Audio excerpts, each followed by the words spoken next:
नमस्कार, मैं हूं शिल्पी और आप सभी देख रहे हैं लिली न्यूज ऑफ इंडिया। केंद्र सरकार ने 1 करोड़ से ज्यादा केंद्रीय कर्मचारियों और पेंशन भागियों को बड़ा झटका दिया है। दरअसल सरकार ने बकाया महंगाई भत्ते एरियर के भुगतान से मना कर दिया है, जिसको लेकर अब सपा प्रमुख अखिलेश यादव ने भाजपा सरकार पर जमकर निशाना साधा है। राज्यसभा में वित्त राज्य मंत्री पंकज चौधरी ने इसके बारे में जानकारी देते हुए कहा कि केंद्र कर्मचारियों को जो 18 महीने का डीए रोका गया था, वे अब जारी नहीं किया जाएगा।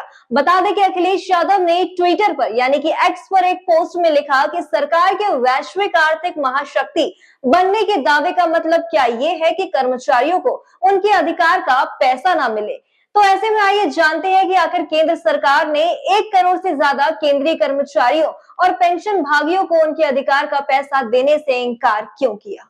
केंद्र सरकार ने 1 करोड़ से ज्यादा केंद्रीय कर्मचारियों और पेंशन भागियों को बड़ा झटका दिया है। सरकार ने बकाया महंगाई भत्ते एरियर के भुगतान से मना कर दिया है।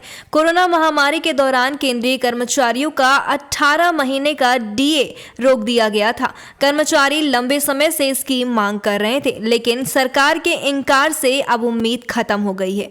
ऐसे में अब इस मामले में केंद्र के 1 करोड़ से ज्यादा कर्मचारियों को 18 महीने का डीए नहीं देने के फैसले पर सवाल उठने शुरू हो गए हैं। वहीं शुक्रवार को सपा प्रमुख अखिलेश यादव ने भी सरकार पर हमला बोला है।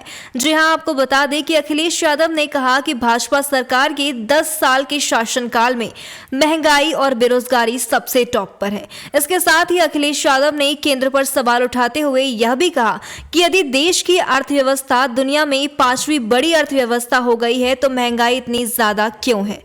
उत्तर प्रदेश में बिजली सबसे महंगी है, जिसके कारण कोई उद्योग नहीं आ रहा है। निवेश और विदेशी निवेश को लेकर बड़े बड़े आयोजन हुए, लेकिन उत्तर प्रदेश में 1% भी प्रत्यक्ष विदेशी निवेश नहीं आया। एक बयान जारी करते हुए उन्होंने आगे कहा कि उत्तर प्रदेश प्रधानमंत्री देता है, लेकिन यूपी में एफडीआई नहीं आया। भाजपा के लोगों ने मां गंगा के नाम पर झूठ बोला।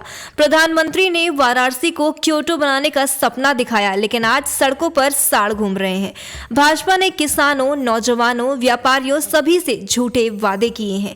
किसानों की आय दोगुनी नहीं हुई, खेती की लागत लगातार बढ़ रही है। साथ ही सपा प्रमुख ने केंद्र पर सवाल उठाते हुए यह भी कहा कि टपकते भवन और अरबों के जहाज के लिए सरकार के पास पैसा है, लेकिन ऐसे कर्मचारी जो सही मायने में सरकार चला रहे हैं, देश चलाते हैं, उनके लिए सरकार के पास पैसा नहीं है।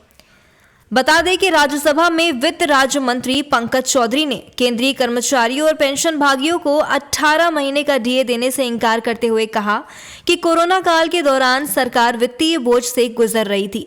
ऐसे में महामारी के कारण बनी विपरीत परिस्थिति में डीए एरियर को जारी करना व्यवहारिक नहीं है, जिसके कारण ये रकम अब कर्मचारियों को देने से इनकार किया जा चुका है। तो ऐसी ही तमाम खबरों से जुड़ने के लिए व उन्हें जानने के लिए देखते रहिए लिली न्यूज ऑफ इंडिया।